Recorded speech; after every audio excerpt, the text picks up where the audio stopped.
Deklarasyon ng Kalayaan. Ang mga patakarang ipinatupad sa 13 kolonya mula 1764 hanggang 1774 ay ilan lamang sa mga dahilan na pagsiklab ng revolusyon sa Amerika. Bilang reaksyon, lumaki ang bilang ng mga patriot o mga revolusyonaryo na nagsagawa ng mga pag-aasa sa kolonya.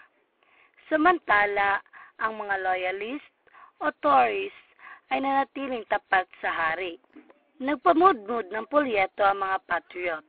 Isa sa mga polyetong ito ay may titulong Common Sense na isinulat ni Thomas Paine at nailathala noong 1776. Si Paine ay isang radikal na English na dumayo sa Amerika at nagkasimpatya sa mga kolonista. Sa nasabing polyeto, iminungkahi ni Paine ang paghihiwalay ng kolonya mula sa Britain. Hindi na maiwasan ang digmaan sa pagitan ng Britain at 13 kolonya. Noong Abril 1775, nagkaroon ng sagupaan sa Concord at Lexington, mga bayan malapit sa Boston. Tinatayang 350 ang namatay sa sagupaang ito. Nang matapos ito, nagkita-kita sa Philadelphia ang mga pinuno ng 13 kolonya. Bumuo sila ng sandataang lakas at si George Washington ang hinirang na pinuno.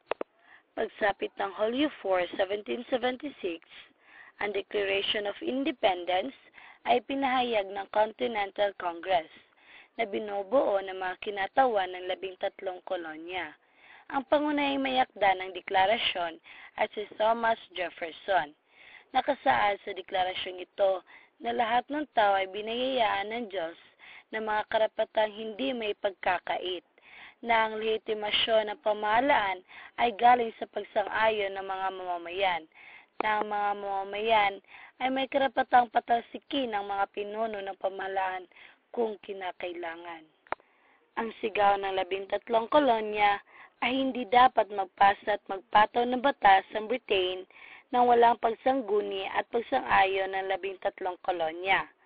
Ayon kay Reverend Jonathan Mayhew, no taxation without representation. Ang tinutukoy na representasyon ay representasyon ng 13 kolonya sa parlamento. Ang deklarasyon na ito ay resulta ng mga pangyayari na nauwi sa digmaan. Tungayan natin ang mga kaganapang ito. Sa pagsiklab ng Rebolusyong Amerikano, kapwa humarap sa suliranin ng puwersang British at Amerikano. Kulang sa armas, pagkain at damit ang mga sundalong Amerikano. Hirap din ang mga British dahil sa layo ng Britain sa North America. Bagamat bihasang sundalo ang mga British, hirap sila sa taktika ng mga Amerikano na strike and run. Bukod dito, hindi lahat ng British ay sumang-ayon sa digmaan. Maraming kasapi ng parlamento ng Great Britain ang tutol dito dahil para sa kanila, higit na dapat pagtuunan ng pansin ng Britain ang mga kolonya nito sa Asia. Gayunpaman, nagpadala ang Britain ng 30,000 sundalong mersenaryo upang labanan ng mga Amerikano at sakupin ng New York. Subalit, noong 1777, sumuko sa Saratoga ang 6,000 sundalong mersenaryo sa pamumuno ni John Burgoyne, isang general na English. Ang pagkatalong ito ng mga British ang naghikayat sa France na pumayag sumungkahi ni Benjamin Franklin na magkipag-alyansa ang France sa 13 kolonya at magdeklara ng digmaan laban sa Great Britain. Bunga ng sunod-sunod na pagkatalo, nilagdaan noong 1783 ang Treaty of Paris na nagpapahayag ng pagkilala ng Great Britain sa kasarinlan ng 13 kolonya. Ang Rebolusyong Amerikano ay itinuturing na isang praktikal na aplikasyon ng mga ideya ng Enlightenment.